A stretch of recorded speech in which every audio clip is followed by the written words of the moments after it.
தமிழ்நாடு சட்டமன்ற தேர்தல் 2026 பாட்டாளி மக்கள் கட்சியை சேர்ந்த முனைவர் சௌமியா அன்புமணி ஆகிய என்னை தருமபுரி சட்டமன்ற தொகுதியின் சட்டமன்ற உறுப்பினராக தேர்ந்தெடுத்த தருமபுரி மக்கள் அனைவருக்கும் என் மனமார்ந்த நன்றியை நான் இன்று தெரிவித்துக் கொள்கின்றேன். என்னுடைய மனசுல எப்பொழுதுமே தருமபுரி மக்கள் தான் இருந்திருக்கிறாங்க. இன்னைக்கு அவங்க மனசுலயும் நான் தான் இருக்கேன் போது எனக்கு அது மிகப்பெரிய பெருமையாக நான் கருதுகிறேன். அவங்க மனசுலயும் சௌமியா அன்புமணி ஆகிய நான் இருக்கிறதால என்னை வெற்றி பெற வைத்த அத்தனை நல்ல உள்ளங்களுக்கும் என்னுடைய மனமார்ந்த நன்றியை நான் தெரிவித்துக் கொள்கின்றேன். அதே சமயம் இது ஒரு டீம் எஃபர்ட்.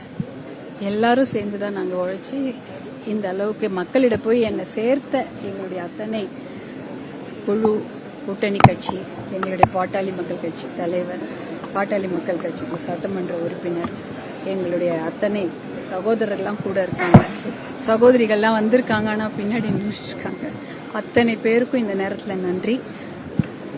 எங்களுடைய இது ஒரு வெற்றி, இது கட்சி வெற்றியாக மட்டுமல்ல, இது எங்களுடைய மகளிருக்கான வெற்றியாகவும் நான் பார்க்கின்றேன்.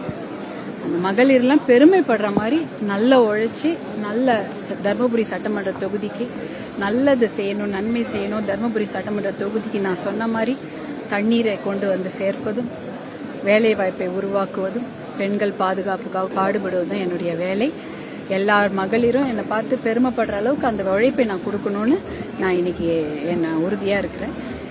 எனக்காக இவ்வளோ பேர் வேலை செஞ்சாங்க. அவ்வளோ பேரும் இது நாங்கள் ஒருத்தர் தான் வெற்றின்னு அது ஒரு பேர் போட்டுக்கிறத விடவும் இத்தனை பேரும் இதுக்காக வேலை செஞ்சாங்க. அவர்கள் அனைவருக்கும் என்னுடைய மனமார்ந்த நன்றியை தெரிவித்துக் கொள்கின்றேன். இது ஒரு குழு முயற்சி.